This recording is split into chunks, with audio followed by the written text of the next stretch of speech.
Hello दोस्तों, study with S में आप सभी का फिर से स्वागत है। इस पिता दिवस के अवसर पर पिता दिवस की आप सभी को ढेर सारी शुभकामनाएं। आप सभी लोगों को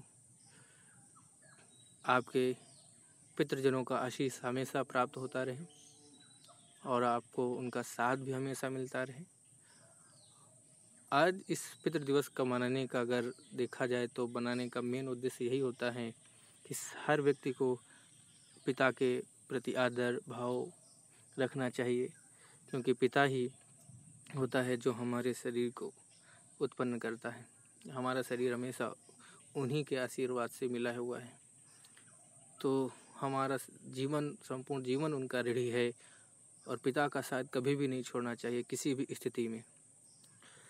इसके विषय में मेघनाद भी जब युद्ध हो रहा था और अंतिम चरण में युद्ध हो रहा था, जब मेघनाद और लक्ष्मण का अंतिम युद्ध हुआ, जब मेघनाद ने अपने ब्रह्मास्त्र, शिवास्त्र और विष्णु जी का चक्र सुदर्शन भी चला लिया, उसके बावजूद भी लक्ष्मण का कुछ नहीं हुआ। तो वहाँ से जब वापस भाग कर आता है और अपने पिता को बताता है कि ये वास्तव में भगवान है, आप अब तो हमारा मरना तय है, क्योंकि हम युद्ध भूमि को छोड़कर भाग कर नहीं आ सकते, नहीं तो कायर कहलाएंगे। इसलिए हमारा मरना तय है, लेकिन पिताजी आप जा कर के सीता को वापस कर आप अपने जीवन की रक्षा कर लीजिए। लेकिन रावण नहीं मानता है। उसके बाद फिर वो माता के पास जाता है, तो माता कहती हैं कि पिताजी माने ना माने लेकिन तुम मान जाओ, तुम तो जान गए, तुम वापस लौट आओ। तो मेघनाद उस समय अपनी माँ से यही कहता है कि हे माँ, कि अगर मैं पिता को इस संकट की घड़ी में छोड़कर आपके पास चला हूँ तो मुझे स्वर्ग की प्राप्ति नहीं होगी, मुझे देवता कभी नहीं क्षमा करेंगे। जो अपने पिता को संकट की स्थिति में छोड़कर आए तो ऐसे पुत्र को तो स्वर्ग में भी जगह नहीं देते हैं। इसी वजह से वहाँ से भी हमें सीख मिलती है कि पिता के ऋण को हम कभी भी नहीं चुका सकते, इसलिए हमें हमेशा उनके आशीष को प्राप्त करते हुए उनके साथ ही रहना चाहिए, उनका मान सम्मान हमेशा करते रहना चाहिए। तो उनके विषय में कुछ लाइनें हैं जो ओम व्यास नाम है जिन कवि का, उनकी ये लाइनें हैं, उनके मुँह से ही हमने सुनी है, हमें भी अच्छी लगी। इस वजह से इस लाइनों को, ये जो कविता का रूप है, आपके साथ हम शेयर करना चाहते हैं। तो चलिए स्टार्ट करते हैं। पिता जीवन है, संबल है, शक्ति है। पिता सृष्टि के निर्माण की अभिव्यक्ति है। पिता अंगुली पकड़े बच्चे का सहारा है। पिता कभी कुछ खट्टा तो कभी खारा है। पिता पालन है, पोषण है, परिवार का अनुशासन है। पिता धौंस से चलने वाला प्रेम का प्रशासक है। पिता रोटी है, कपड़ा है, मकान है। पिता छोटे से परिंदे का बड़ा सा आसमान है। पिता छोटे से परिंदे का बड़ा सा आसमान है। पिता अप्रदर्शित अनंत प्यार है। पिता है तो बच्चों को इंतजार है। पिता से ही बच्चों के ढेर सारे सपने हैं। पिता है तो बाजार के सब खिलौने अपने हैं।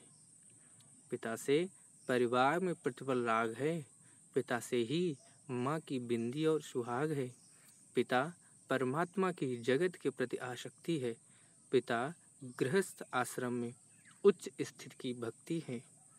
पिता अपनी इच्छाओं का हनन और परिवार की पूर्ति है। पिता रक्त में दिए हुए संस्कारों की मूर्ति है। पिता एक जीवन से जीवन का दान है। पिता दुनिया को दिखाने का एहसान है। पिता सुरक्षा है अगर सर पर हाथ है।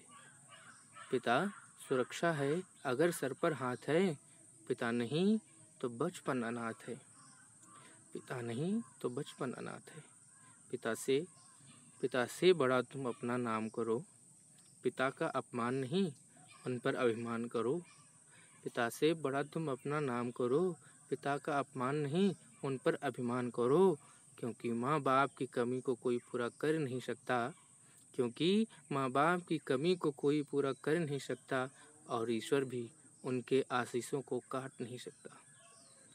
विश्व में किसी भी देवता का स्थान दूजा है। विश्व में किसी भी देवता का स्थान दूजा है। माँ बाप की सेवा सबसे बड़ी पूजा है।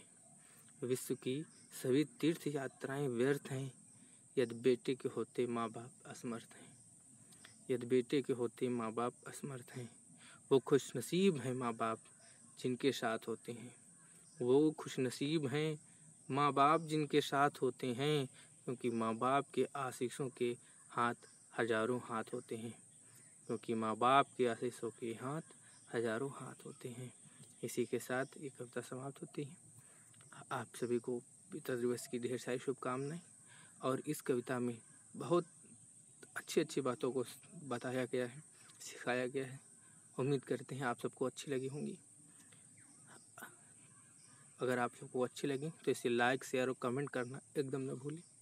और मेरा समस्त पितृशक्ति को मेरा कोटि कोटि नमन, कोटि कोटि प्रणाम। धन्यवाद। Thanks for watching.